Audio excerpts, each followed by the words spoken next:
All right, welcome to the Explainer. We're about to tackle one of the mind's biggest mysteries, hypnosis. Is it just a silly stage trick, or is there some real, powerful science behind it? Well, we're going to find out by diving into the incredible 1943 work of psychologist George Hoben Estabrooks. This was a guy who was dead set on pulling hypnosis out of the shadows and putting it right under the bright lights of the laboratory. So, here's the plan. First, we're going to separate the myths from the science. Then, we'll get into the actual methods scientists use, how they do it. After that, we dive into what actually happens inside the hypnotic state, and it gets weird. We'll look at the power of lingering suggestions, and finally, we'll wrap it all up with what this science of suggestion really means. So, when I say hypnotist, what's the first thing that pops into your head? Probably some mysterious figure, right? Maybe a swinging watch? Well, Estabrooks says, hold on, there are actually two totally different worlds of hypnosis, and only one of them has anything to do with real science. And wow, the difference between these two is just night and day.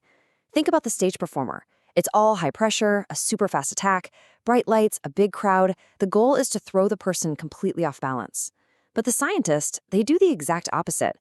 Everything is quiet, slow, calm, almost monotonous. It's all about getting the person's willing cooperation. And this really gets to the heart of what Estabrooks wanted to do. His whole goal was to just demystify the entire thing. He wanted to get rid of all those popular ideas about needing some kind of special willpower or a dark hypnotic eye. He was basically saying, look, this isn't magic. It's a technique, a skill that anyone can learn. It's all about persuasion, not some kind of mystical power you're born with.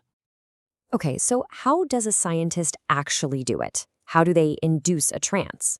Well, like we said, it's not magic. It's a very methodical process, and it's built from the ground up on the power of suggestion.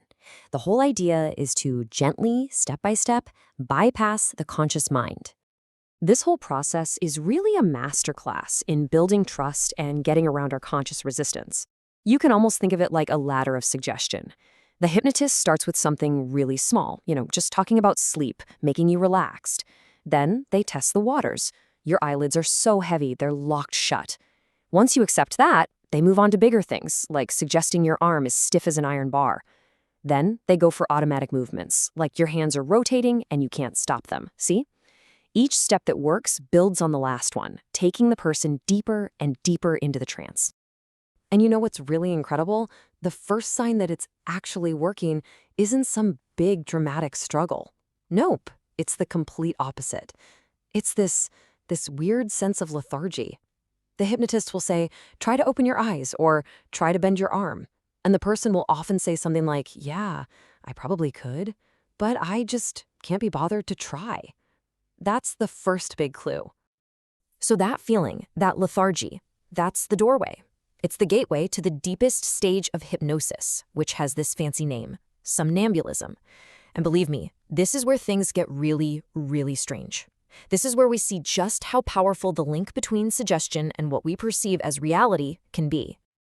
Now, it's super important to remember, not everyone gets here. It's not like it works on everybody. According to Estabrooks' research, only about 1 person in 5 is actually susceptible enough to reach this deep state of somnambulism. That's where all the really wild hypnotic stuff happens. And the final test, the real proof you're in that deep state, hallucination. The hypnotist can literally suggest something is there that isn't, say, a friendly black cat on the table. And the person won't just see it.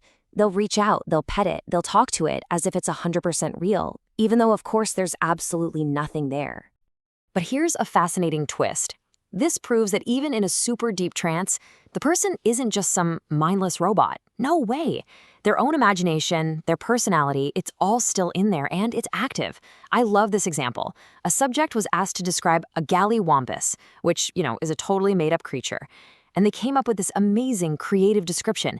It just goes to show their own mind was actively, creatively filling in the gaps. Then there's another really bizarre thing called rapport. It's like the hypnotized person forms this exclusive, unbreakable connection just with the hypnotist. I mean, other people can be in the room shouting commands, and it's like they're invisible. The subject just tunes them out completely and only responds to the hypnotist. It really shows you what an incredibly focused state of attention this is. Okay, but maybe the most fascinating part of all of this, and honestly it's a little unsettling, is how hypnosis can affect our behavior long after the trance is over. I mean, when you're totally wide awake. And that brings up a really mind-bending question, right?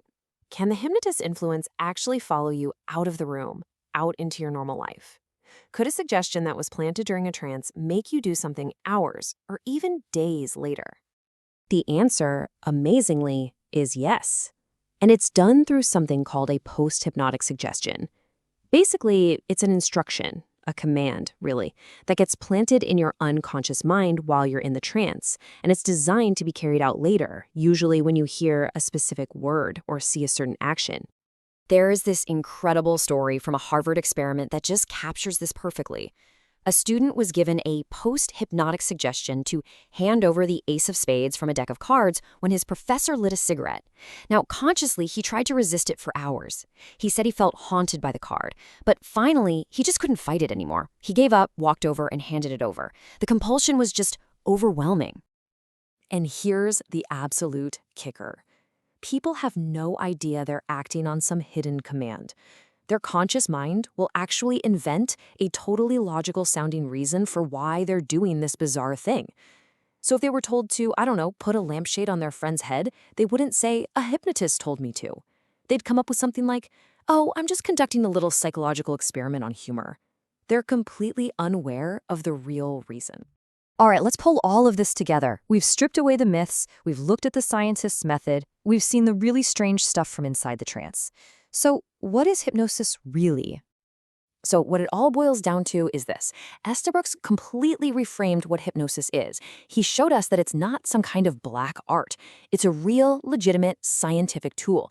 It's the science of suggestion, and it's a skill anyone can learn.